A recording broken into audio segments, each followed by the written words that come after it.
ओडिशार एक हॉस्पिटल रे जड़े डाक्तर बाबू काम करती जहाँकर नाम निशांत।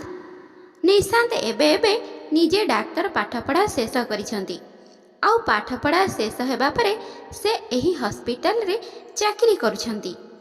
एठी काम करिबा समय रे से गोटे दिन ओपीडी देखुथिले। ओपीडी देखिबा समय रे अचानक गोटे झियो तांको पाखकु चिकित्सा करिबा पई आसिला। हेले डाक्तर बाबू जेमिति ही से झियो को देखिले तो तांको सेमिति ही चाहिकी रहीगले। काहेकि ना से झियोटी देखिबाकू बहुत सुंदर थिला। आउ ता सुंदरतारे डाक्तर बाबूंकर मन मोहित हो जाउथला। से मने मने ता विषय बहुत किछि भाबुथिले। आउ से झियो को एमिति बसिथिबार देखिथिले। से झियोटी सहित से झियोर माँ भी आसिले। आउ से अचानक डाक्तर बाबू को कहिले कि डाक्तर बाबू मो झियो को बहुत जोरे जर होईछि, आपण तार भल भाबरे चिकित्सा कराई दियंतु, जहा द्वारा कि मो झियोर देह जल्दी भल हो जाऊ। एबे एक कथा सुनी डाक्तर बाबू जी कि निज भावना राइजरे हजि जाइथिले, से अचानक हड़बड़ई वर्तमान को चली आसिले। आउ वर्तमान को आसिबा परे कहिले कि ठीक अछि माउसी, मु बेस भल भाबरे चिकित्सा करदेबी। आउ यहाँ परे से डाक्तर बाबू झियोटीर चिकित्सा करने को लागिले। डाक्तर बाबू तापाई औषध लिखि देइथिले। आउ किछि टेस्ट करबा पई कहि देइथिले। आउ कहिथिले जे माउसी ए औषध झियो को खुआई देब। आउ जदि तथापि भी देह भल न हैला तेबे आवश्यक पड़िले पुणी थरे चली आसिब। एबे एहा परे से झियोटी निज माँ सहित सेठु चलीगला। हेले डाक्तर बाबू ताकू ही देखि चलीथिले। जेबे पर्यंत कि से गेट रु बाहर को बाहरुथला सेबे पर्यंत झियोटी निज घर को चली जाइथला। हेले एपटे डाक्तर बाबू का हृदय विचलित हो पड़िथला। आउ से बारंबार सही झियो विषय भाबुथिले। एहा भितरे डाक्तर बाबू हॉस्पिटल रो रेकर्ड खाता भितरे से झियोटीर ना देखिले तो से झियोर भी ठिकाना ना जना पड़ी सारिथला। आउ सेथिरे से झियोटीर फोन नंबर मध्य लेखा थिला। एहा परे डाक्तर बाबू हॉस्पिटल रे निज छुट्टी पे कहिदेले, काहेकि ना डाक्तर बाबू का मन बिल्कुल भी हॉस्पिटल रे लागु नथला। सेथि पई से छुट्टी नहीं निज घर को चली गले। घर को जिबा परे जेमिति घर लोक ताको देखिले तो तांको पचारिले कि पुओ आज एते जल्दी तो हॉस्पिटल रो घर को काहेकि चली आसलु। तो से कहिले कि मो देह टिके भल लागुनी, आउ मते टिके आराम करिनेबा आवश्यक। एमिति कही से निज रूम को चली जाइथिले। आउ रूम भितरे सोई रही से सही झियो विषय रे भाबुथिले। अनेक समय पर्यंत भाबिबा परे से भाबिले कि केमिति हेबो जदि मु से झियो सहित कथा हेबी। एहा परे डाक्तर बाबू संध्या समय रे से फोन नंबर रे फोन करिले। आउ फोन करिबा परे से झियो विषय रे पचारिबाकु लागिले। हेले से जो फोन नंबर थिला से नंबर से झियोटीर कोठी पड़ोसींकर थिला। आउ से पड़ोसी जनक कहिले कि एबे तो मु टिके मार्केट आसीछि, परे जेतेबेले घर को जीबी तो तांको सहित आपणकर कथा करई देबी। एक कथा सुनिबा परे डाक्तर बाबू को एहा भी जना पड़ जाइथिला जे झियोटी बहुत गरीब, काहेकि ना तांको पाखरे निज फोन भी नहीं। जेउठी भी सेमानकु नंबर देबाकू पड़ुथिला तो पड़ोसी का नंबर दे देउथिले। आउ एक कथा निशांत को से पड़ोसी जणै देइथिले। पड़ोसी जनक कहिथिले जे से माने बहुत गरीब, तांको पाखरे फोन नहीं, प्रायतः तांको फोन कॉल सब मो पाखकु ही आसे। एहा परे डाक्तर बाबू से पड़ोसी ठू तांको घरर ठिकाना नहीं नेले। आउ से ठिकाना को नोट करि नेले। एबे डाक्तर बाबूंका पाखरे से झियर ठिकाना भी थिला, ता ना भी थिला, बस केवल बाकी थिला ता पाखकु जिबार। एबे धीरे धीरे राति हो गला। आउ राति समय रे डाक्तर बाबू सेठिकी जिबाटा उचित मन कले नहीं। एहा परे से भाबिले कि किछि कथा नहीं, काली सकाळु सकाळु एक कथा देखिबा। परदिन जेमिति सकाळ हेला तो डाक्तर बाबू निज गाड़ी नहीं सही ठिकाना रे बाहरी पड़िले। हेले सेठिकु जाई जना पड़िला जे से ठिकाना जेमिति जगह अछि जेउठिकु गाड़ी भी पहुँची परिबो नहीं। तो यह परे डाक्तर बाबू जो पर्यंत गाड़ी जाई परिला से पर्यंत गाड़ी रे गले।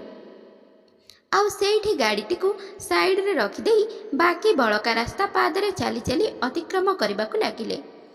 ଧୀରେ ଧୀରେ ସେ ଏକ ଝୁମ୍ପୁଡ଼ି ବସ୍ତି ଭିତରକୁ ପଶିଲେ। ଆଉ ସେ ଝୁମ୍ପୁଡ଼ି ବସ୍ତି ଏକ ଟ୍ରେନ୍ ଲାଇନ୍ କଡ଼ରେ ଥିଲା। ଆଉ ତାପରେ ଡାକ୍ତର ବାବୁ ପଚାରି ପଚାରି ସେ ଘର ପର୍ଯ୍ୟନ୍ତ ପହଞ୍ଚିଗଲେ। ଆଉ ସେଠିକୁ ଯିବା ପରେ ଯେମିତି ହିଁ ସେ ଘର ଭିତରର ଦୃଶ୍ୟ ଦେଖିଲେ ତ ଏକଦମ ଆଶ୍ଚର୍ଯ୍ୟ ହୋଇଗଲେ। ଘର ଭିତରେ ବେଶୀ କିଛି ନଥିଲା, ବାସ୍ କେବଳ ଗୋଟିଏ ଝୁମ୍ପୁଡ଼ି ଘର ଥିଲା, ଯାହାର କି ଚାଳ ଉପରେ ଜରି ପଲିଥିନ୍ ଦ୍ୱାରା ଘୋଡ଼େଇ ରଖାଯାଇଥିଲା। ଏବେ ଡାକ୍ତର ବାବୁ ସେଠିକି ଯିବା ପରେ ଦେଖିଲେ କି ସେ ଝିଅ ଯିଏକି କାଲି ତାଙ୍କ ପାଖକୁ ଚିକିତ୍ସା କରିବା ପାଇଁ ଆସିଥିଲା, ଯାହାର ନାଁ ଥିଲା ରୁଚି, ସେ ସେହି ଝୁମ୍ପୁଡ଼ି ଭିତରେ ଗୋଟିଏ ଖଟିଆ ଉପରେ ପଡ଼ି ରହିଛି। ଆଉ ତାକୁ ଦେଖି ଏମିତି ଲାଗୁଥିଲା ଯେମିତି ତା ଦେହ ବହୁତ ଜୋରରେ ଖରାପ ଅଛି। ଏବେ ଯେମିତି ହିଁ ଡାକ୍ତର ବାବୁ ଘର ଭିତରକୁ ଆସିଲେ ତ ରୁଚି ଅଚାନକ ଡାକ୍ତର ବାବୁକୁ ଏମିତି ଭାବରେ ଦେଖି ତୁରନ୍ତ ଉଠିକି ଛିଡ଼ା ହୋଇଗଲା। ଆଉ ତାଙ୍କୁ ପଚାରିବାକୁ ଲାଗିଲା କି ବାବୁ, ଆପଣ ଏଠି କ'ଣ କରୁଛନ୍ତି? ଏହା ଶୁଣି ଡାକ୍ତର ବାବୁ କହିଲେ କି ଆରେ ନା ନା, ମୁଁ ତ ବାସ୍ ଖାଲି ତମର ହାଲଚାଲ ବୁଝିବା ପାଇଁ ଆସିଥିଲି। ଆଉ ତମ ମା କୁଆଡ଼େ ଗଲେ?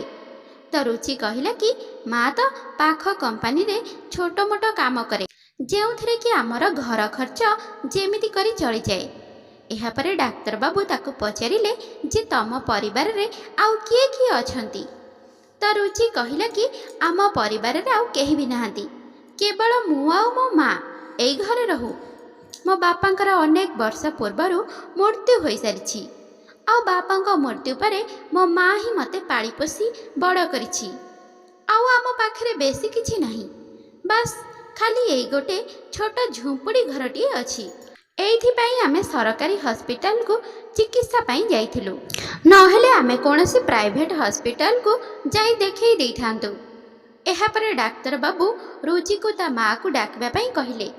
ଏକଥା ଶୁଣି ପ୍ରଥମେ ରୁଚି ଟିକେ ଚିନ୍ତିତ ହୋଇଗଲା, କାହିଁକି ନା କାଲି ହିଁ ରୁଚି ନିଜ ବ୍ଲଡ଼ ସାମ୍ପଲ୍ ଟେଷ୍ଟ କରିବା ପାଇଁ ଦେଉଥିଲା। ସେଥିପାଇଁ ସେ ଡରୁଥିଲା ଯେ ଆଉ ଏମିତି ତ ନୁହେଁ ନା ଯେ ମୋତେ କୌଣସି ମାରାତ୍ମକ ରୋଗ ଆଉ ହେଇନି ତ, ଯେଉଁଥିପାଇଁ କି ଡାକ୍ତର ବାବୁ ନିଜେ ଏଠିକି ଆସିଛନ୍ତି ଆଉ ଆମକୁ ଏସବୁ ବିଷୟରେ ପଚାରୁଛନ୍ତି। ଏହାପରେ ରୁଚି ସେଠୁ ଉଠି ନିଜ ପଡ଼ିଶା ଘରକୁ ଗଲା। ଆଉ ସେଠୁ ଜଣେ ପୁଅକୁ ନିଜ ମାଆକୁ ଡାକିବା ପାଇଁ ପଠାଇଦେଲା। ସେ ପୁଅଟି ରୁଚିର ମାଆକୁ ଡାକିବା ପାଇଁ ଚାଲି ଯାଇଥିଲା। ଆଉ ଡାକ୍ତର ବାବୁ ଘର ଭିତରେ ବସିଥିଲେ। ତ ରୁଚି ଯେମିତି ସେମିତି କରି ତାଙ୍କ ପାଇଁ ଚା ତିଆରି କରିଲା ଆଉ ତାଙ୍କ ପାଇଁ ଗୋଟେ କପ୍ରେ ପୂରେଇ ଚା ଆଣିଲା। ଏବେ ଡାକ୍ତର ବାବୁ ଆରାମରେ ବସି ସେ ଚାହାକୁ ପିଇବାକୁ ଲାଗିଲେ। ଆଉ ରୁଚି ତାଙ୍କ ସାମ୍ନାରେ ସେ ଖଟିଆ ଉପରେ ବସି ଯାଇଥିଲା, ଯେଉଁ ଖଟିଆରେ ସେ ଆରାମ କରୁଥିଲା। ଏହାପରେ ଡାକ୍ତର ବାବୁ ରୁଚିକୁ କହିଲେ କି ରୁଚି, ଯଦି ମୁଁ ତୁମକୁ କିଛି କହିବି ତେବେ ତମେ ଖରାପ ଭାବିବନି ତ? ଏକଥା ଶୁଣି ରୁଚି ଟିକେ ଆଶ୍ଚର୍ଯ୍ୟ ହୋଇଗଲା। କାହିଁକି ନା କୋଉଠି ତାକୁ ଏ କଥାର ଡର ଥିଲା ଯେ ମୋତେ କୌଣସି ବଡ଼ ରୋଗ ହୋଇଯାଇନି ତ, ଯାହାକି ଡାକ୍ତର ବାବୁ ମୋତେ କହିବା ପାଇଁ ଚାହୁଁଛନ୍ତି। ଏହା ଶୁଣି ରୁଚି କହିଲା କି ନା ଡାକ୍ତର ବାବୁ, ମୁଁ ଖରାପ କାହିଁକି ଭାବିବି, କୁହନ୍ତୁ ଆପଣ କ'ଣ କହିବା ପାଇଁ ଚାହୁଁଛନ୍ତି? ତ ଏହାପରେ ଡାକ୍ତର ବାବୁ ତୁରନ୍ତ ହିଁ ନିଜ ଭଲ ପାଇବା କଥା ରୁଚି ସାମ୍ନାରେ ପ୍ରକାଶ କରିଦେଲେ। ଏବେ ଯେମିତି ହିଁ ରୁଚି ଏକଥା ଶୁଣିଲା ତ ସେ ଚିନ୍ତିତ ହୋଇଗଲା ଆଉ ଭାବିବାକୁ ଲାଗିଲା କି ଏତେ ବଡ଼ ଡକ୍ଟର ଭଲ ମୋତେ କାହିଁକି ବା ପାଇବେ। ରୁଚି କହିଲା କି ଡାକ୍ତର ବାବୁ, ଆପଣ ଏ କ'ଣ କହୁଛନ୍ତି? ଆପଣ ହୋସରେ ଅଛନ୍ତି ତ? ହେଲେ ଡାକ୍ତର ବାବୁ କହିଲେ କି ରୁଚି, ମୁଁ ଯେବେଠୁ ତୁମକୁ ଦେଖୁଛି ସେବେଠୁ ମୁଁ କେବଳ ତୁମ ବିଷୟରେ ହିଁ ଭାବୁଛି। ଆଉ ତୁମ ବିଷୟରେ ମୁଁ ସବୁ ଖବର ତମର ସେ ପଡ଼ୋଶୀଙ୍କ ପାଖରୁ ନେଇସାରିଛି, ଯାହାର ନମ୍ବର ତମେ ହସ୍ପିଟାଲରେ ଦେଇଥିଲ। ଏବେ ଏକଥା ଶୁଣିବା ପରେ ରୁଚି ଟିକିଏ ଚିନ୍ତିତ ହୋଇଗଲା, ଆଉ କିଛି ଭାବିବାକୁ ଲାଗିଲା ଆଉ କହିଲା କି ଡାକ୍ତର ବାବୁ, ଆପଣ କେଉଁଠି ଆଉ ମୁଁ କେଉଁଠି? ଆମ ଦୁଇ ଜଣଙ୍କର ମିଳନ ସମ୍ଭବ ନୁହେଁ। ଆମେ ଦୁଇ ଜଣ ଏମିତି ପରସ୍ପର ସହ ରହିପାରିବା ନାହିଁ। ଆଉ ଆମର ଏ ସମ୍ପର୍କକୁ ଲୋକମାନେ ଭିନ୍ନ ଭିନ୍ନ କଥା କହି ବଦନାମ କରିବେ, ତ ଏମିତି ହୋଇପାରିବ ନାହିଁ। ତ ଡାକ୍ତର ବାବୁ କହିଲେ କି ରୁଚି, ତମେ ଏ ଦୁନିଆ ବିଷୟରେ ଭାବ ନାହିଁ, ମୋ ଯୋଗ୍ୟତା ବିଷୟରେ କିମ୍ବା ମୋ ପୋଜିସନ୍ ବିଷୟରେ ଚିନ୍ତା କର ନାହିଁ। ତମେ ମୋତେ କେବଳ ଏହା କୁହ ଯେ ତମେ ମୋତେ ଭଲ ପାଉଛ କି ନାହିଁ। ଯଦି ତମକୁ ଏକଥା ପାଇଁ ସମୟ ଦରକାର ତେବେ ମୁଁ ତୁମକୁ ସମୟ ଦେଇଦେବି। କାଲି ତୁମକୁ ପୁଣି ଥରେ ହସ୍ପିଟାଲକୁ ଆସିବାକୁ ପଡ଼ିବ। ତ କାଲି ତମେ ମୋତେ ନିଜ ଉତ୍ତର ଜଣାଇ ପାରିବ। ଏହାପରେ ଡାକ୍ତର ବାବୁ ରୁଚିକୁ ସମୟ ଦେଲେ ଆଉ ସମୟ ଦେବା ପରେ ସେ ସେଠୁ ଚାଲିଗଲେ। ସେହି ସମୟ ଭିତରେ ରୁଚିର ମା ବି କମ୍ପାନୀରୁ ଫେରି ଆସିଥିଲେ। କାହିଁକି ନା ରୁଚି ଯେଉଁ ପୁଅକୁ ତା ମାଆକୁ ଡାକିବା ପାଇଁ ପଠାଇଥିଲା ସେ ତା ମାଆକୁ ଡାକି ନେଇ ଆସିଥିଲା। ଆଉ ତା ମା ଘରକୁ ଆସି ପଚାରିବାକୁ ଲାଗିଲେ ଯେ ଡାକ୍ତର ବାବୁ କୁଆଡ଼େ ଗଲେ ଆଉ ସେ କ'ଣ କହୁଥିଲେ। ଏହାପରେ ରୁଚି ସମ୍ପୂର୍ଣ୍ଣ ଘଟଣା ତା ମାଆକୁ କହିଲା। ଏକଥା ଶୁଣିବା ପରେ ତା ମା ବି ବହୁତ ଆଶ୍ଚର୍ଯ୍ୟ ହୋଇଗଲେ। କାହିଁକି ନା ତାଙ୍କ ପାଖରେ କିଛି ଖାସ୍ ଟଙ୍କା ପଇସା ନଥିଲା ଆଉ ଡାକ୍ତର ବାବୁ ତାଙ୍କ ଝିଅକୁ ବାହା ହେବା ପାଇଁ କହୁଥିଲେ। ସେଥିପାଇଁ ଏ କଥାକୁ ନେଇ ସେ ବି ଚିନ୍ତିତ ହୋଇଗଲେ। ତଥାପି ମା ଝିଅ ଦୁଇ ଜଣ ମିଶି ସାରା ରାତି ଏକଥା ଭାବିଲେ ଆଉ ଭାବିବା ପରେ ଶେଷରେ ସେମାନେ ନିଷ୍ପତ୍ତି ନେଇନେଲେ। ଆଉ ପରଦିନ ସକାଳୁ ସକାଳୁ ରୁଚିର ମା ରୁଚିକୁ ନେଇ ସେହି ହସ୍ପିଟାଲରେ ପହଞ୍ଚିଗଲେ। ସେଠି ଡାକ୍ତର ନିଶାନ୍ତ ଏବେ ପର୍ଯ୍ୟନ୍ତ ବି ରୁଚିର ଅପେକ୍ଷା କରିଥିଲେ ଯେ କେତେବେଳେ ରୁଚି ଆସିବ ଆଉ କେତେବେଳେ ତା କଥାର ଉତ୍ତର ଦେବ। କିଛି ସମୟ ପରେ ରୁଚି ସେଠି ପହଞ୍ଚିଗଲା। ସେଠି ପହଞ୍ଚିବା ପରେ ମା ଝିଅ ଦୁଇ ଜଣ କ୍ୟାବିନ୍ ଭିତରେ ଥିଲେ। ତ ରୁଚିର ମା ଡାକ୍ତର ବାବୁଙ୍କୁ କହିଲେ କି ଦେଖନ୍ତୁ ଡାକ୍ତର ବାବୁ, ଆପଣ ବହୁତ ବଡ଼ ଲୋକ ଆଉ ଆମେ ବହୁତ ଗରିବ ଲୋକ। ତଥାପି ଯଦି ଆପଣ ମୋ ଝିଅକୁ ବାହା ହେବାକୁ ଚାହୁଁଛନ୍ତି ତେବେ ଆପଣ ନିଜ ବାପାଙ୍କୁ ସାଙ୍ଗରେ ନେଇ ଆମ ଘରକୁ ପ୍ରସ୍ତାବ ନେଇ ଆସନ୍ତୁ। ତାପରେ ଯାଇ ଆପଣଙ୍କର ମୋ ଝିଅ ସହିତ ବାହାଘର ହୋଇପାରିବ। ଏବେ ଧୀରେ ଧୀରେ ସନ୍ଧ୍ୟା ହେଲା ଆଉ ସନ୍ଧ୍ୟା ହେବା ପରେ ଡାକ୍ତର ବାବୁ ନିଜ ଘରକୁ ଆସିଲେ। ଘରକୁ ଆସିବା ପରେ ଡାକ୍ତର ବାବୁ ନିଜ ବାପା ମାଆଙ୍କ ସହିତ ଏ ବିଷୟରେ କଥା ହେବାକୁ ଲାଗିଲେ। ସେ କହିଲେ କି ହସ୍ପିଟାଲ ଭିତରକୁ ଗୋଟେ ଝିଅ ଆସିଥିଲା। ସେ ବହୁତ ଗରିବ ଆଉ ମୁଁ ତାକୁ ପ୍ରଥମ ଦେଖାରେ ହିଁ ଭଲ ପାଇ ବସିଛି। ତା ମାଆ ସହିତ ବି ମୁଁ କଥା ହେଇସାରିଛି। ହେଲେ ସେ ଏକ ସର୍ତ୍ତ ରଖିଦେଇଛନ୍ତି ଯେ ଯଦି ତମ ବାପା ମା ଆମ ଘରକୁ ପ୍ରସ୍ତାବ ନେଇକି ଆସିବେ ତେବେ ଯାଇ ମୋ ଝିଅର ବାହାଘର ମୁଁ ତୁମ ସହିତ କରିବି। ଏହାପରେ ନିଶାନ୍ତର ବାପା ତାକୁ ସେ ଝିଅ ବିଷୟରେ ପଚାରିବାକୁ ଲାଗିଲେ। ତ ନିଶାନ୍ତ ସେ ଝିଅ ବିଷୟରେ ସମ୍ପୂର୍ଣ୍ଣ ସତ ନିଜ ବାପା ମାଆଙ୍କୁ କହିଦେଲା। ସେ କହିଲା କି ବାପା, ସେ ଝିଅର ନାଁ ରୁଚି। ସେ ଏକ ଝୁମ୍ପୁଡ଼ି ବସ୍ତିରେ ରହୁଛି। ତା ବାପାଙ୍କର ଅନେକ ବର୍ଷ ପୂର୍ବରୁ ମୃତ୍ୟୁ ହୋଇସାରିଛି। ତାର କେବଳ ମା ହିଁ ଅଛି ଆଉ ସେ ଦୁଇ ଜଣ ଗୋଟେ ଝୁମ୍ପୁଡ଼ି ଘର ଭିତରେ ହିଁ ରହୁଛନ୍ତି। ଏକଥା ଶୁଣି ତା ବାପା ବାହାଘର ପାଇଁ ସିଧା ସିଧା ମନା କରିଦେଲେ ଆଉ କହିଲେ କି ପୁଅ, ସେମାନେ ଆମର ଯୋଗ୍ୟ ନୁହନ୍ତି। ସେଥିପାଇଁ ତା ସହିତ ତ ବାହାଘର ବିଲକୁଲ ବି ହୋଇପାରିବ ନାହିଁ। ମୁଁ ଏ ବାହାଘର କେବେ ବି ହେବାକୁ ଦେଇପାରିବି ନାହିଁ। ହେଲେ ନିଶାନ୍ତ ନିଜ ବାପାଙ୍କୁ ସଫା ସଫା କହିଦେଲା ଯେ ବାପା, ମୁଁ ସେ ଝିଅକୁ ପ୍ରଥମ ଦେଖାରେ ହିଁ ଭଲ ପାଇ ବସିଛି ଆଉ ଯଦି ମୁଁ ବାହା ହେବି ତ କେବଳ ତାକୁ ହିଁ ବାହା ହେବି, ନହେଲେ ଆଉ କାହାକୁ ବି ବାହା ହେଇପାରିବିନି। ନିଶାନ୍ତ ଦୁଇ ଭାଇ ଥିଲେ ଆଉ ଦ୍ୱିତୀୟ ଭାଇ ଜଣକ ତାଠୁ ଛୋଟ ଥିଲା। ନିଶାନ୍ତ ଯେମିତି ଜିଦ୍ ଧରି ବସିଲା ତ ବାପା ମା ଏହା କହି ତା କଥାରେ ହଁ କହିଦେଲେ ଯେ ଠିକ୍ ଅଛି ପୁଅ, ଯଦି ତୁ ଏମିତି ଚାହୁଁଛୁ ତେବେ ତୁ ତୋ ପସନ୍ଦର ଝିଅକୁ ବାହା ହେଇଯା। ହେଲେ ଆମେ ତୋର ଏ ନିଷ୍ପତ୍ତି ବିରୁଦ୍ଧରେ। ହେଲେ ନିଶାନ୍ତ ନିଜ ବାପାଙ୍କୁ କହିଲା କି ବାପା, କିଛି କଥା ନାହିଁ, ତମେ ମୋ ବିରୁଦ୍ଧରେ ହୁଅ ପଛେ, ମୁଁ କିନ୍ତୁ ସେହି ଝିଅକୁ ବାହା ହେବି। ତମେ କେବଳ ଏତିକି କର ଯେ ମୋ ବାହାଘର ପ୍ରସ୍ତାବ ନେଇ ତାଙ୍କ ଘରକୁ ଯାଅ। ସେ ଝିଅର ମାଆର ଏହା ସର୍ତ୍ତ ଅଛି ଯେ ଯଦି ତମେ ପ୍ରସ୍ତାବ ନେଇକି ତାଙ୍କ ଘରକୁ ନ ଯିବ ତେବେ ସେ ତାଙ୍କ ଝିଅର ବାହାଘର ମୋ ସହିତ କରିବେ ନାହିଁ। ନିଶାନ୍ତର ବାପା ନ ଚାହିଁକି ମଧ୍ୟ ଏକଥା ପାଇଁ ହଁ କହିଦେଲେ ଆଉ ତା ପରଦିନ ହିଁ ନିଜର ସହ ପରିବାର ସହିତ ସେଠି ପ୍ରସ୍ତାବ ନେଇ ପହଞ୍ଚିଗଲେ। ରୁଚିର ମା ନିଶାନ୍ତର ବାପାଙ୍କ ସହିତ ଖୋଲାଖୋଲି ଭାବରେ କଥା ହେଲେ ଆଉ କହିଲେ କି ଦେଖନ୍ତୁ, ଆପଣଙ୍କୁ ଦେବା ପାଇଁ ମୋ ପାଖରେ କିଛି ବି ନାହିଁ। ମୋ ପାଖରେ କେବଳ ମୋ ଝିଅ ଅଛି ଆଉ ମୁଁ ଆପଣଙ୍କୁ କେବଳ ମୋ ଝିଅକୁ ହିଁ ଦେଇପାରିବି। ନିଶାନ୍ତର ବାପା ମା ବି ଏ କଥାରେ ରାଜି ହେଇଗଲେ ଆଉ କହିଲେ କି ଭଉଣୀ, ଯଦି ଏଥିରେ ଛୁଆମାନେ ରାଜି ଅଛନ୍ତି ତେବେ ଆମର କ'ଣ ଅସୁବିଧା ହେବ। ଏମିତି କହି ବାହାଘର ସ୍ଥିର ହୋଇଗଲା ଆଉ ବାହାଘର ସ୍ଥିର ହୋଇଯିବା ପରେ ନିଶାନ୍ତ ଆଉ ରୁଚିର ବହୁତ ଧୁମଧାମରେ ବାହାଘର ହେଲା। ହେଲେ ନିଶାନ୍ତର ବାପା ମା ଆଉ ତା ପରିବାର ଲୋକ ରୁଚିକୁ ଗ୍ରହଣ କରିପାରିଲେ ନାହିଁ। ସେମାନେ ରୁଚିର ଘର ଦେଖିଥିଲେ ଆଉ ତା ଘରକୁ ଦେଖିବା ପରେ ସେମାନେ ଭାବୁଥିଲେ ଯେ ଇଏ ତ ବହୁତ ଗରିବ ଘରର, ଆଉ ସେ ଘରର ଯୋଗ୍ୟ ନୁହେଁ। ରୁଚି ପ୍ରତି ଏମିତିକା ଭାବନା ସେମାନଙ୍କୁ ରୁଚିଠୁ ଦୂରେଇ ଦେଲା। ଧୀରେ ଧୀରେ ରୁଚି ସହିତ ସେମାନେ ଝଗଡ଼ା କରିବାକୁ ଲାଗିଲେ, ଆଉ ଦିନକୁ ଦିନ ଏ ଝଗଡ଼ା ବଢ଼ିବାକୁ ଲାଗିଲା। ରୁଚି ବହୁତ ଚେଷ୍ଟା କରୁଥିଲା ଯେ ନିଶାନ୍ତର ଘର ଲୋକଙ୍କୁ ନିଜର କରି ଆପଣେଇବା ପାଇଁ, ହେଲେ ସେମାନେ ନିଜର ଧନୀ ହେବା ଗର୍ବରେ ଚାହିଁକି ମଧ୍ୟ ରୁଚିକୁ ଆପଣେଇ ପାରିଲେ ନାହିଁ। ସେମାନଙ୍କର ବହୁତ ଭଲ ବିଜନେସ୍ ଚାଲିଥିଲା, ସେଥିପାଇଁ ସେମାନେ ନିଜ ସାମ୍ନାରେ ରୁଚିକୁ ତୁଚ୍ଛ ମନେ କରୁଥିଲେ। ଏହାପରେ ନିଶାନ୍ତକୁ ଏକଥା ଯେମିତି ହିଁ ଜଣାପଡ଼ିଲା ସେ ତା ଘର ଲୋକ ରୁଚିକୁ ବହୁତ ହଇରାଣ କରୁଛନ୍ତି, ତ ସେ ଏକଥାକୁ ନେଇ ବହୁତ ଚିନ୍ତିତ ହୋଇଗଲା, ଆଉ ଶେଷରେ ନିଜର ସ୍ତ୍ରୀକୁ ସାଥିରେ ନେଇ ଅଲଗା ରହିବାର ନିଷ୍ପତ୍ତି ନେଲା। ନିଶାନ୍ତର ବାପା ମା ବି ତାକୁ ଅଟକେଇଲେ ନାହିଁ, ଆଉ କହିଲେ କି ଠିକ୍ ଅଛି ପୁଅ, ଯଦି ତୋର ଏମିତି ଇଚ୍ଛା ତେବେ ସେମିତି ହିଁ କର। ନିଶାନ୍ତ ବହୁତ ଭଲ ପଇସା ରୋଜଗାର କରୁଥିଲା, ତ ସେ ନିଜ ପାଇଁ ଗୋଟେ ଘର ଭଡ଼ାରେ ନେଲା, ଆଉ ସେହି ଘର ଭିତରେ ନିଜ ସ୍ତ୍ରୀ ସହିତ ରହିବାକୁ ଲାଗିଲା। ଏହାପରେ ନିଶାନ୍ତର ବାପା ମା ନିଜ ସାନ ପୁଅ ସହିତ ଅଲଗା ସେହି ଘରେ ରହିବାକୁ ଲାଗିଲେ। ଏମିତି ଭାବରେ ହିଁ ଧୀରେ ଧୀରେ ସମୟ ବିତିବାକୁ ଲାଗିଲା। ସମୟ ବିତିବା ସହିତ ନିଶାନ୍ତର ସ୍ତ୍ରୀ ରୁଚି ଏସବୁ ପାଇଁ ନିଜକୁ ନିଜେ ଦୋଷୀ ଦେଉଥିଲା, ଆଉ ନିଜକୁ ଦୋଷୀ ବୋଲି ଭାବୁଥିଲା ଯେ ତା ପାଇଁ ତା ସ୍ୱାମୀର ବାପା ମା ତାଠୁ ଅଲଗା ହୋଇଗଲେ।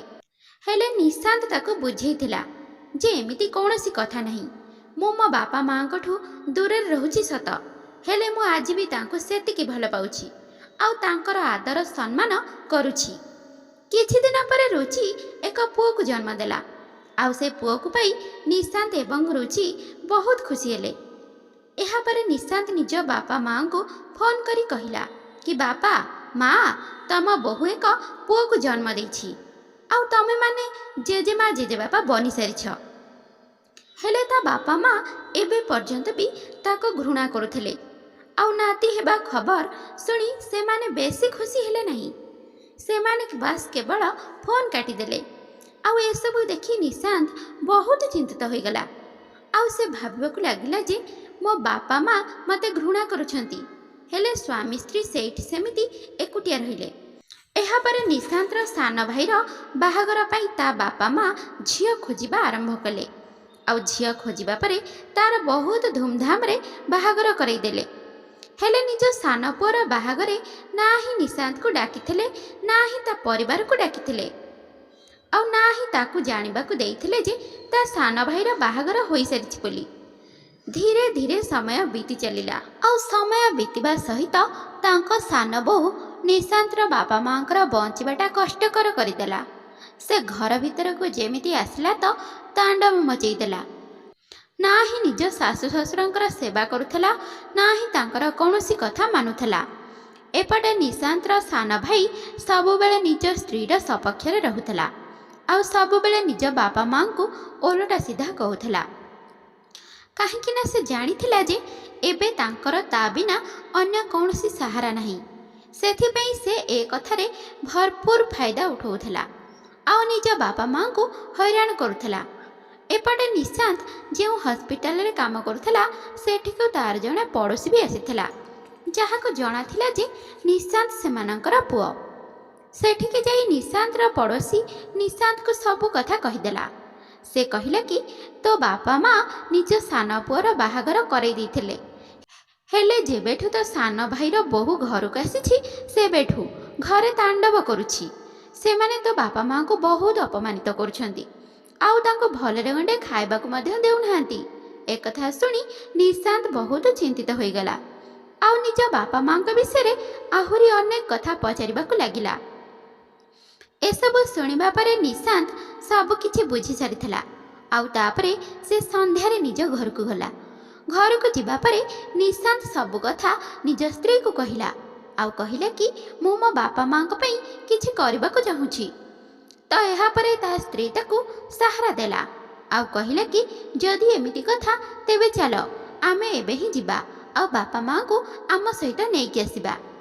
ଏହାପରେ ନିଶାନ୍ତ ନିଜ ସ୍ତ୍ରୀ ସହିତ ନିଜ ଗାଡ଼ିରେ ବସିଲା ଆଉ ସିଧା ଯାଇ ନିଜ ସାନ ଭାଇର ଘରେ ପହଞ୍ଚିଗଲା, ଯେଉଁଠିକି ତା ବାପା ମା ରହୁଥିଲେ। ସେଠିକୁ ଯିବା ପରେ ସେ ନିଜ ବାପା ମାଙ୍କ ସହିତ କଥା ହେଲା। ଆଉ କଥା ହେବା ପରେ କହିଲେ କି, ବାପା ମା, ଯଦି ତମେ କୌଣସି ସମସ୍ୟାରେ ଥିଲ ତେବେ ମୋତେ କହିପାରିଥାନ୍ତ। ନିଶାନ୍ତର ବାପା ପ୍ରଥମେ ତ ଏସବୁ କଥାକୁ ଲୁଚାଇବା ପାଇଁ ଚେଷ୍ଟା କରିଲେ, ହେଲେ ନିଶାନ୍ତ ଯେମିତି ହିଁ କହିଲା କି, ବାପା ତମକୁ ମୋଠୁ କିଛି ଲୁଚାଇବାର ଆବଶ୍ୟକତା ନାହିଁ। ତମମାନଙ୍କ ସହିତ ଯାହା ବି ହେଉଛି ମୋତେ ପୂର୍ବରୁ ହିଁ ସବୁକିଛି ଜଣାଅଛି। ତ ଏକଥା ଶୁଣି ନିଶାନ୍ତର ବାପା ମା ଜୋର ଜୋରରେ କାନ୍ଦିବାକୁ ଲାଗିଲେ ଆଉ ନିଜ ପୁଅକୁ କୁଣ୍ଢେଇ ଧରିଲେ। ଏହାପରେ ନିଶାନ୍ତ ସେମାନଙ୍କୁ ଶାନ୍ତି କରିଲା ଆଉ ତାପରେ ପଚାରିଲା ଯେ, ବାପା ମା, ଯଦି ଏମିତି କଥା ଥିଲା ତେବେ ତମେମାନେ ମୋତେ ଥରୁଟିଏ ଫୋନ୍ କରିଦେଇଥାନ୍ତ। ଏହା ଶୁଣି ତା ବାପା ମା କହିବାକୁ ଲାଗିଲେ ଯେ, ପୁଅ, ଆମକୁ କ୍ଷମା କରିଦେ। ଆମେ ପୂର୍ବରୁ ହିଁ ତୋ ସହିତ ସବୁ ସମ୍ପର୍କ କାଟି ଦେଇଥିଲୁ। ସେଥିପାଇଁ ଆମେ ଭାବିଲୁ ଯେ ଯଦି ଆମେ ତୋତେ ଫୋନ୍ କରିବୁ ତ ବୋଧେ ତୁ ଆମର ସାହାଯ୍ୟ କରିବା ବଦଳରେ ଓଲଟା ମଜାକ ଉଡ଼େଇବୁ। ଏବେ ଏଇ କଥା ଶୁଣି ନିଶାନ୍ତ ଆଖିରେ ଲୁହ ଆସିଯାଇଥିଲା। ହେଲେ ଠିକ୍ ସେତିକି ବେଳେ ନିଶାନ୍ତର ସ୍ତ୍ରୀ ରୁଚି ନିଜ ଶାଶୁ ଶ୍ୱଶୁରଙ୍କ ପାଖକୁ ଗଲା ଆଉ ତାଙ୍କୁ କହିଲା କି, ବାପା ମା, ଯଦି ଆପଣଙ୍କ ସାନ ପୁଅ ବୋହୂ ଆପଣଙ୍କୁ ହଇରାଣ କରୁଛନ୍ତି ତେବେ ଆପଣ ନିଜ ବଡ଼ ପୁଅ ସହିତ ମଧ୍ୟ ରହିପାରିବେ, ଆଉ ତାହା ବି ଆପଣଙ୍କ ଘର। ଯଦି ଆପଣ ନିଜ ପୁଅକୁ ପାଳିପୋଷି ବଡ଼ କରିନଥାନ୍ତେ ତେବେ ମୁଁ ଆପଣଙ୍କ ପୁଅକୁ କେମିତି ବାହାଇଥାନ୍ତି, ଆଉ ନା ହିଁ ଆପଣ ତାଙ୍କୁ ଘୃଣା କରିଥାନ୍ତେ। ଏକଥା ଶୁଣି ନିଶାନ୍ତର ବାପା ମା ଜୋର ଜୋରରେ କାନ୍ଦିବାକୁ ଲାଗିଲେ ଆଉ ନିଜ ବଡ଼ ବୋହୂ ରୁଚିକୁ କୁଣ୍ଢେଇ ଧରିଲେ ଆଉ କହିଲେ କି, ବୋହୂ, ତୁ ଆମକୁ କ୍ଷମା କରିଦେ। ଆମେ ତୋତେ ଗରିବ ଭାବିଲୁ ଆଉ ସେଥିପାଇଁ ତୋତେ ଘୃଣା କରିବାକୁ ଲାଗିଲୁ, ନହେଲେ ଏମିତି କିଛି ବି ହୋଇନଥାନ୍ତା। ତୋ ସହିତ ଯାହା ବି ହୋଇଛି ସେଥିରେ ସବୁ ଭୁଲ ଆମର। ଏହାପରେ ରୁଚି କହିଲା କି, ବାପା ମା, ବଡ଼ମାନଙ୍କ ଦ୍ୱାରା ଭୁଲ ହୋଇନଥାଏ, ସେମାନେ ତ ଆମକୁ ଉଚିତ ଶିକ୍ଷା ଦେଇଥାନ୍ତି। ଯଦି ଆପଣ ମୋ ସହିତ ଏମିତି କରିନଥାନ୍ତେ ତେବେ ବୋଧେ ଆଜି ପୁଣି ଥରେ ଆମ ପରିବାର ଭିତରେ ଏତେ ଗଭୀର ଭଲ ପାଇବା ସୃଷ୍ଟି ହୋଇପାରିନଥାନ୍ତା। ଏମିତି କହି ନିଶାନ୍ତ ନିଜ ବାପା ମାଙ୍କୁ ନିଜ ସହିତ ଗାଡ଼ିରେ ବସେଇଲା ଆଉ ସେଠୁ ଯିବାକୁ ଲାଗିଲା। ନିଶାନ୍ତ ନିଜ ବାପା ମାଙ୍କୁ ଗାଡ଼ିରେ ବସେଇ ଦେଲା ଆଉ ସେ ଘରକୁ ତାଲା ପକାଇ ଚାବି ନିଜ ପଡ଼ିଶା ଘରେ ଦେଇଥିଲା ଆଉ କହିଲା ଯେ, ଯେତେବେଳେ ମୋ ସାନ ଭାଇ ଆଉ ତା ସ୍ତ୍ରୀ ଆସିବେ ତ ତାଙ୍କୁ ଏ ଚାବି ଦେଇଦେବ। ଏହାପରେ ଯେମିତି ହିଁ ତା ସାନ ଭାଇ ଆଉ ତା ସ୍ତ୍ରୀ ଆସିଲେ ଆଉ ଦେଖିଲେ ଯେ ସେ ଘରେ ତାଲା ଲାଗିଛି, ତ ଠିକ୍ ସେହି ସମୟରେ ପଡ଼ୋଶୀ ଆସି ତାକୁ ଚାବି ଦେଇଦେଲେ ଆଉ କହିଲେ କି, ତମ ଭାଇ ଆସି ତମ ବାପା ମାଙ୍କୁ ନିଜ ସହିତ ନେଇ ଚାଲି ଯାଇଛନ୍ତି ଆଉ ସେ କହିକି ଯାଇଛନ୍ତି ଯେ ଆଜି ପରଠୁ ବାପା ମାଙ୍କୁ ସେ ନିଜ ସହିତ ରଖିବେ। ଏକଥା ଶୁଣି ନିଶାନ୍ତର ସାନ ଭାଇ ନିଜ ବାପା ମାଙ୍କୁ ଫେରାଇ ଆଣିବା ପାଇଁ ନିଶାନ୍ତର ଘରେ ପହଞ୍ଚିଗଲା ଆଉ ସେଠିକି ଯାଇ ନିଜ ବଡ଼ ଭାଇ ସାମ୍ନାରେ ଜିଦ୍ କରିବାକୁ ଲାଗିଲା। ସେ କହିଲା କି, ବାପା ମା ଆଉ ମୋ ପାଖରେ ରହିବେ ଆଉ ତୋର ତାଙ୍କୁ ନିଜ ପାଖରେ ରଖିବାର କୌଣସି ଅଧିକାର ନାହିଁ।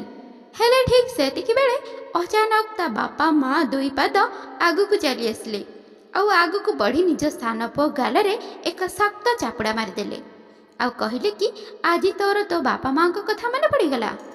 ଯଦି ଆଜି ଆମର ଏ ପୁଅ ନଥାନ୍ତା ତେବେ ତୁ ତ ଆମକୁ ସାରା ଜୀବନ ଏମିତି ହଇରାଣ କରିଥାନ୍ତୁ। ଏକଥା ଦେଖି ନିଶାନ୍ତର ସାନ ଭାଇ ଆଶ୍ଚର୍ଯ୍ୟ ହୋଇଗଲା ଆଉ କହିଲେ କି, ମୁଁ ତୁମକୁ କ'ଣ ହଇରାଣ କରିଲି?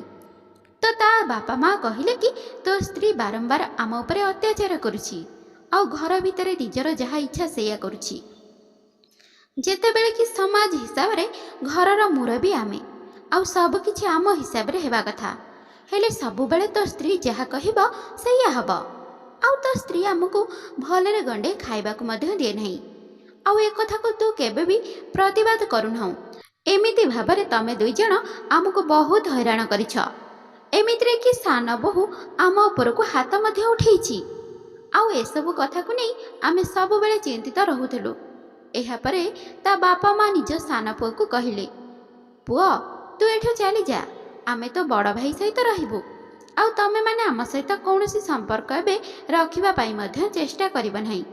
ଏହାପରେ ନିଶାନ୍ତର ସାନ ଭାଇ ଉଦାସ ମନରେ ସେଠୁ ଚାଲିଗଲା ଆଉ ତା ବାପା ମା ନିଶାନ୍ତ ସହିତ ରହିବାକୁ ଲାଗିଲେ ଆଉ ରୁଚି ବେଶ ଭଲ ଭାବରେ ନିଜ ଶାଶୁ ଶ୍ୱଶୁରଙ୍କ ସେବା କରୁଛି। ପ୍ରାୟ ସମୟ ଯେକୌଣସି ପୂଜା ପର୍ବରେ ଓଷା ବାର ପଡ଼େ ତ ସବୁବେଳେ ରୁଚି ପ୍ରଥମେ ନିଜ ଶାଶୁ ଶ୍ୱଶୁରଙ୍କୁ ପଚାରେ ଯେ କ'ଣ କରିବା ଉଚିତ, କ'ଣ ରୋଷେଇ ହେବ, ଆଉ କେମିତି ଭାବରେ ଘରକୁ ସଜେଇବା।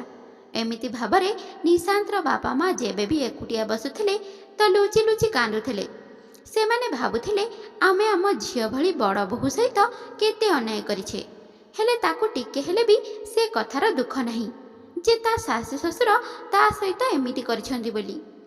ଏତେ ସବୁ ପରେ ମଧ୍ୟ ସେ ଆମର ନିଜ ହୃଦୟରୁ ଆଦର ସମ୍ମାନ କରୁଛି ଏବଂ ଆମର ସେବା ଯତ୍ନ କରୁଛି। ଏହାପରେ ଗୋଟେ ଦିନ ଅଚାନକ ନିଶାନ୍ତର ବାପା ମା ପ୍ରାଚୀର ବାପା ଘରକୁ ଗଲେ ଆଉ ପ୍ରାଚୀର ମାଆଙ୍କୁ ନିଜ ସହିତ ନିଶାନ୍ତର ଘରକୁ ନେଇ ଆସିଲେ। ଆଉ ସେଇ ଘରେ ସମସ୍ତେ ସାଙ୍ଗ ହୋଇ ହସ ଖୁସିରେ ରହିବାକୁ ଲାଗିଲେ। ତ ଏହା ଥିଲା ଆଜିର କାହାଣୀ ଜଣେ ଡାକ୍ତର ବାବୁଙ୍କର, ଯିଏକି ନିଜ ରୋଗୀକୁ ହିଁ ଭଲ ପାଇ ବସିଲେ ଆଉ ତାକୁ ବାହା ହେଇଗଲେ। ଆଉ ବାହାଘର ପରେ ସେମାନଙ୍କୁ ବହୁତ କିଛି ସହିବାକୁ ପଡ଼ିଥିଲା। ତ ଶ୍ରୋତା ବନ୍ଧୁମାନେ, ଆଶା କରୁଛି ଆଜିର କାହାଣୀଟି ଆପଣମାନଙ୍କୁ ପସନ୍ଦ ଆସିଥିବ। ଆପଣମାନେ ରୁଚି ଓ ନିଶାନ୍ତଙ୍କ ବିଷୟରେ କ'ଣ କହିବା ପାଇଁ ଚାହୁଁଛନ୍ତି? ଏହି କାହାଣୀ ବିଷୟରେ ଆପଣମାନେ ଯାହା ବି କହିବାକୁ ଚାହୁଁଛନ୍ତି ଆପଣଙ୍କ ମତାମତ କମେଣ୍ଟ ବକ୍ସରେ ନିଶ୍ଚୟ ଜଣାଇବେ। ମୋ ସହିତ ଆପଣଙ୍କ ମତାମତ ସେୟାର କରିପାରିବେ। କମେଣ୍ଟ ବକ୍ସରେ କମେଣ୍ଟ କରି ଜଣାଇ ପାରିବେ। ଏ କାହାଣୀକୁ ଶୁଣାଇବାର ଉଦ୍ଦେଶ୍ୟ ଆପଣଙ୍କୁ ହଇରାଣ କରିବା ବିଲକୁଲ ବି ନୁହେଁ।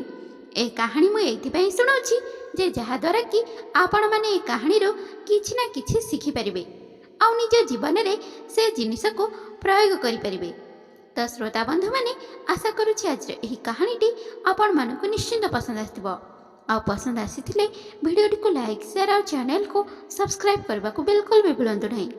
ତେବେ ଆଜି ପାଇଁ ରହୁଛି ବାଏ। ପୁଣି ଦେଖା ହେବ ଆଉ ଏକ ସୁନ୍ଦର କାହାଣୀ ସହିତ ଆଉ ଏକ ନୂଆ ଭିଡ଼ିଓରେ। ଧନ୍ୟବାଦ।